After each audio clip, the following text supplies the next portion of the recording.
چھوڑ دیں، بعد میں روزوں کی قضا رکھے گا۔ ایک ایسا بیمار کہ جو ٹھیک اب بھی نہیں، آئندہ بھی ٹھیک ہونے کی امید نہیں ہے، اس بیمار کو روزہ چھوڑ دینے کی اجازت ہے، اور ہر ایک روزے کے بدلے میں ایک صدقہ فطر ادا کرے گا۔ میں نے سنا ہے کہ صدقہ فطر کا اعلان ہو گیا ہے، واللہ عالم، میں نے سنا ہے کہ اس سال صدقہ فطر طے کیا گیا ہے 80 روپے، تو اس کا مطلب ہے کہ ایک روزے کے بدلے میں آپ ایک روزے کے بدلے میں آپ 80 روپے دیں گے۔ جو انسان روزہ نہیں رکھ سکتا تو یہ روزے کا فدیہ ہوا، روزے کا فدیہ ہوا، روزے کا کفارہ نہیں۔ کفارے میں بھی دینا پڑتا ہے، فدیے میں بھی دینا پڑتا ہے۔ تو فدیے اور کفارے میں فرق کیا ہے؟ کہ فدیہ اصل میں ہے اس کے بدلے میں آپ یہ دیں، اور کفارہ مطلب آپ نے جرم کیا، اس جرم کی سزا کے طور پر آپ کو یہ دینا پڑے گا۔ تو کفارے میں پنشمنٹ کا تصور ہے۔ کیا مطلب اس کا؟ ہم نے قسم کھائی تھی، ہم کو قسم پر قائم رہنا چاہیے تھا، لیکن ہم نے قسم توڑ دی تو جرم کیا۔ اب یہ جو آپ نے جرم کیا اس کا کفارہ آپ کو دینا پڑے گا۔ کیا کفارہ دینا پڑے گا؟ 10 مسکینوں کو کھانا کھلائیں، 10 مسکینوں کو کھانا کھلائیں، یا 10 مسکینوں کو کھانے کا پیسہ دے دیں، اور اگر نہیں تو روزہ رکھیں۔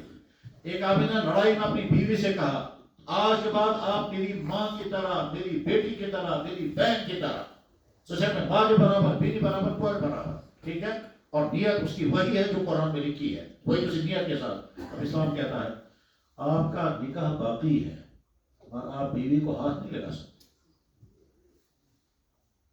کہتا ہے جی میں سمجھا نہیں، آپ نے جو جملہ بولا ہے اپنی ماں کو کہ تم اپنی بیوی کو آج کے بعد تم میری ماں کی طرح، تو میری بیٹی یا بیوی کی جیسے بہن کی طرح ہو، تو آپ نے اپنی بیوی کو ان عورتوں کے ساتھ تشبیہ دی ہے جو عورتیں ہمیشہ کے لیے آپ کے لیے حرام ہیں، اس میں آپ کی ماں ہے، آپ کی بہن ہے، آپ کی بیٹی ہے، اس کے ساتھ آپ نے تشبیہ دی ہے۔ وہ کہتا ہے جی میں نے جملہ بولا، کیا کرنا ہے؟ تو اسلام کہتا ہے یہ نکاح آپ کا سٹینڈ ہے اور آپ بیوی کو ہاتھ نہیں لگا سکتے۔ کیا مطلب؟ جناب رسول اللہ صلی اللہ علیہ وسلم کے پاس ایک عورت آئی، انہوں نے کہا یا رسول اللہ میرے شوہر نے مجھے کہا تو میری ماں کی طرح ہو، انت علیک ظاہر امي، اللہ کے نبی نے فرمایا طلاق ہو گئی۔ اس نے کہا یا رسول اللہ میرے شوہر نے طلاق نہیں دی ہے، آپ نے فرمایا طلاق ہو گئی۔ اس نے کہا یا رسول اللہ میرے شوہر نے طلاق کہاں دی ہے؟ اس نے تو مجھے یہ کہا تو میری ماں کی طرح ہے، تو مجھے اپنی ماں جیسا اس نے بنایا، تو طلاق کہاں دی؟ اللہ کے نبی نے فرمایا طلاق ہو گئی۔ اور پریشان ہو گئے، وہ نہیں چاہتی تھی طلاق ہونا۔ بہرحال پھر آیت نازل ہوگی، اللہ تعالیٰ فرماتے ہیں قد سمع اللہ، اللہ نے سن لی، قول التی، اس عورت کی گفتگو، تجادلک جو آپ سے بحث کر رہی تھی، فی زوجہا اپنے شوہر کے متعلق، واللہ یسمع تحاورکما، اور اللہ آپ کے ان دونوں کی بات سن رہا تھا۔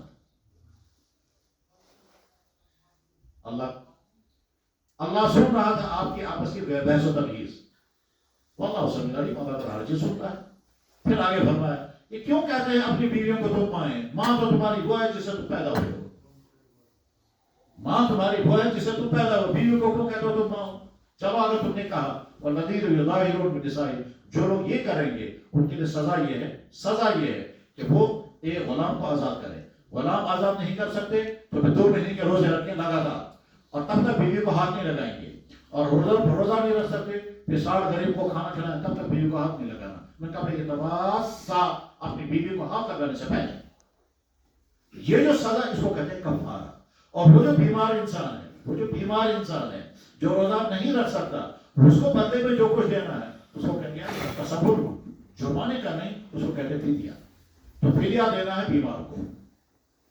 عورتیں بیمار ہوتی ہیں، ان کی بیماری نیچرل بیماری ہے یعنی مینسس، اور اسی طرح سے بچہ پیدا ہوا، بچہ پیدا ہونے کے بعد جتنے دنوں تک وہ بلیڈنگ ہوتی ہے اس پورے زمانے کو روزہ چھوڑنے کی اجازت ہے، اور جب وہ صحت مند ہو جائیں گی اور جب ٹھیک ہو جائیں گے تو اس بعد روزوں کی قضا کرنی ہوگی۔ یہ ہے وہ لوگ کہ جن کو شریعت نے روزہ معاف کر دیا، اور جن کو روزہ معاف نہیں ہے ان کی پھر 2 قسمیں ہیں۔ ایک قسم وہ ہے جو روزہ رکھ رہے ہیں، اور ایک قسم وہ ہے جو روزہ رکھنے کی صلاحیت رکھتے ہیں، عمر ٹھیک ہے، صحت ٹھیک ہے، روزہ رکھنے میں کوئی رکاوٹ نہیں، بس نہیں رکھنا ہے۔ کیوں نہیں رکھنا ہے؟ بھوک کون برداشت کرے گا؟ بس ٹھیک۔ میں ابھی جب یہاں آ رہا تھا تو راستے میں آتے آتے ایک لڑکے نے فون کیا، اس نے کہا کہ ایک شخص نے یوں کہا